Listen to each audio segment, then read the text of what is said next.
Assalamualaikum warahmatullahi wabarakatuh. Sampurasun. Alhamdulillah tepang deui sareng Ibu dina pangajaran bahasa Sunda. Dina kesempatan ieu Ibu baris medar materi ngeunaan carita pantun. Kurang kawitan wae. Bismillahirrahmanirrahim.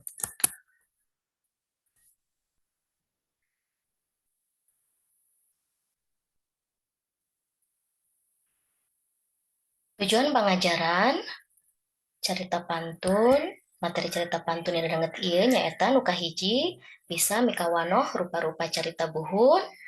Nu kadua bisa ngaidentifikasi unsur-unsur intrinsik carita pantun. Anu katilu bisa ngaidentifikasi bagian-bagian cerita pantun.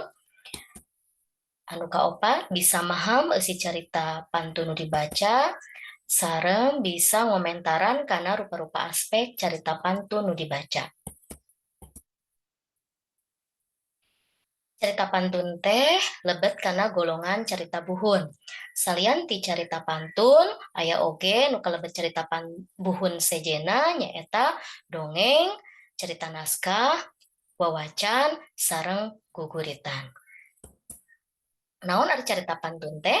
Carita pantun nyaeta karya sastra rekaan anu diwangun ku puisi jeung prosa. Gelarna mangrupa lisan, caritana panjang, tokohna rea, galurna ngaran cabang, nyaritakeun zaman kerajaan sarta ngandung hal-hal nu mere kesan pamohalan. Ayeuna kana ciri-ciri carita pantun. Ciri-ciri carita pantun nu kahiji nyaeta dipiri ku kacapi. Anu kadua dipagelarkeun sapeting jeput ku juru pantun. Nu katilu fungsina pikeun ritual jeung hiburan sarta wangunna puisi jeung prosa. Unsur-unsur intrinsik carita pantun sami halna sareng unsur-unsur intrinsik dina karya sastra sejenna. Nyaeta aya tema, tokoh, galur, latar, jeung amanat.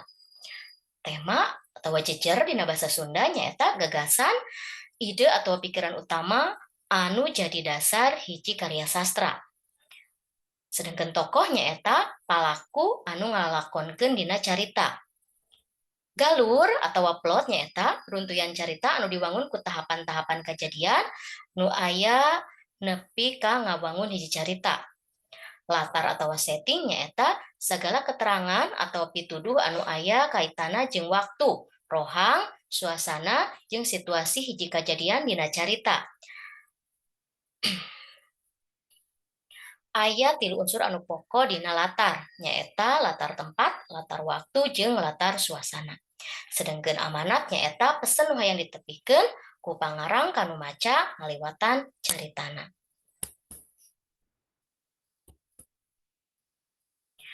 Struktur carita pantun ngawengku rajah pamuka, narasi, deskripsi, dialog, monolog, jeung rajah panutup atau rajah pamunah. Rajah pamuka biasana dihaleuangkeun ku juru pantun samemeh mangkat carita. Eusi rajah mangrupa sanduk-sanduk atau menta idin kakaruhun lantaran rek ngamimitian mangkat carita sangkan saralamet. Narasi, bagian narasi atau bagian nyaritakeun ditepikeun dina mangsa juru pantun nyambungkeun hiji kejadian kana kejadian saterusna. Ieu contona. Contona ieu narasi dina carita pantun Lutung Kasarung. Deskripsi nyaeta bagian anu ngagambarkeun tingkah paripolah tokoh carita dina hiji kejadian. Ieu contoh deskripsi nu ngagambarkeun satria dangdan dina carita pantun Lutung Kasarung.